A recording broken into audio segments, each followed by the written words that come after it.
When somebody's looking to purchase a home in Silicon Valley, one thing that doesn't always come up is, believe it or not, is actually the cost, right? So you can wrap your head around an idea of a home being a value of 1.6, 1.7, 2 million, 2.5, 5 or 6 million dollars. But until the rubber meets the road, so to speak, it's very difficult to really engage with those numbers.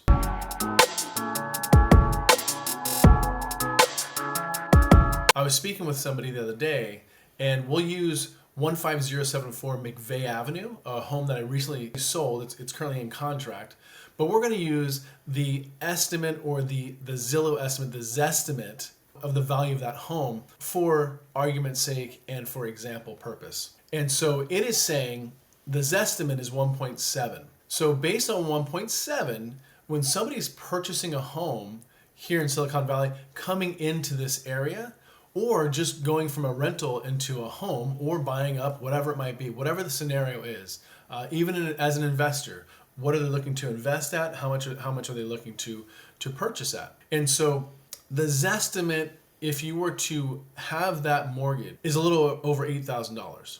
And so $8,107 is the actual number that Zillow gives as an estimate for the mortgage payment. Now, and the conversation I had the other day with this client was, okay, so my mortgage is $8,107. I can absolutely handle that. I can make that work. Now, when you go to get your mortgage, one thing that the loan officer is going to look at, or the bank is going to look at, it's called the PITI, the Principal Interest Tax Insurance. So sometimes people don't take all of that into account. And when you're looking at this estimate and when you're looking at the possible payment on that 8107, that's giving you the principal and interest. That's not giving you the tax and insurance. And there's going to be two main positives. And in fact, one of the positives is based on what you would not expect, especially in California, what you would not expect a positive to be based on, which is taxes. But I'll get to that at the end. So you have a mortgage payment of $8107, and then you have taxes, unless there's Belarus, which is a whole different story. We're typically looking at 1.25% of the purchase price. So on 1.7, the monthly taxes are $1,770 a month. Okay, so now I wrapped my head around the taxes and I've wrapped my head around the mortgage payment. Perfect. What's next, Spinella? Well, what's next, I gotta tell you, is the insurance. So if you were to take an average home in Silicon Valley, the insurance would be about $125 a month. And so at $125 a month, now you have got on the mortgage, on the taxes, and on the insurance, you're just capping at $10K. So $10,000 is what you're standing at right now. So from there, now you need to take into account, how are you gonna stay comfortable in the home? I recently did a poll on Facebook, and on average, the people that responded to it, there is about $400 to $450 a month PG&E.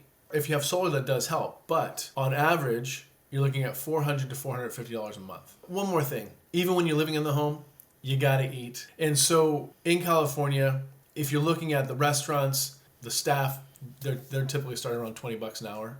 And so that's more expensive, so that's going to be more expensive for the owners of the restaurant, and so that, of course, that's going to push the prices up higher. Whether you're talking about Jack in the Box or whether you're talking about anywhere else, you're talking about all the prices going up higher. And so on average, you can expect lunch to be $25 per person, or if you look at it, you'd be looking at maybe $12 to $15 for a basic burger. No more of this $6 burger, Carl's Jr. deal. But yeah, no, on average, you're looking at about $25 per person, and that would be at any kind of a basic food chain that you go to. So that's kind of the cost of living. Now, the positives, where you would not expect a positive to come out of this, is in taxes, as far as the property taxes go.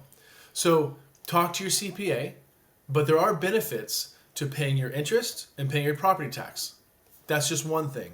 Another benefit is if you get solar, that will help to bring your cost of your monthly utility bills down. Now, one of the benefits to taxes is going to be that in California, we have what's called Proposition 13. Back in the late 70s, early 80s, Proposition 13 was actually put into place by a gentleman who lived in Los Angeles, and he lobbied for it for a very long time. And Proposition 13, what that means, or what Proposition 13 does, is it allows you to pay your base taxes. So for example, the $1770 on McVeigh, a monthly basis going year over year, will actually not go up more than 2% per year, regardless of what the property value appreciates to. So the $1770 monthly tax on McVeigh will not go higher than 2% per year, regardless of what the value of McVeigh does go to. So let's say that the home is purchased at 1.7, and let's say that it is reassessed at 2.4 the following year. That 1770 will not go up more than 2% per year, meaning that 1770, the first year you own the home, the following year, it will not go up more than $35. And it's going to be like that every consecutive year that you own the home. So not more than 2% per year while you own the home. When the next person purchases the home, then it's going to be reassessed to the new value.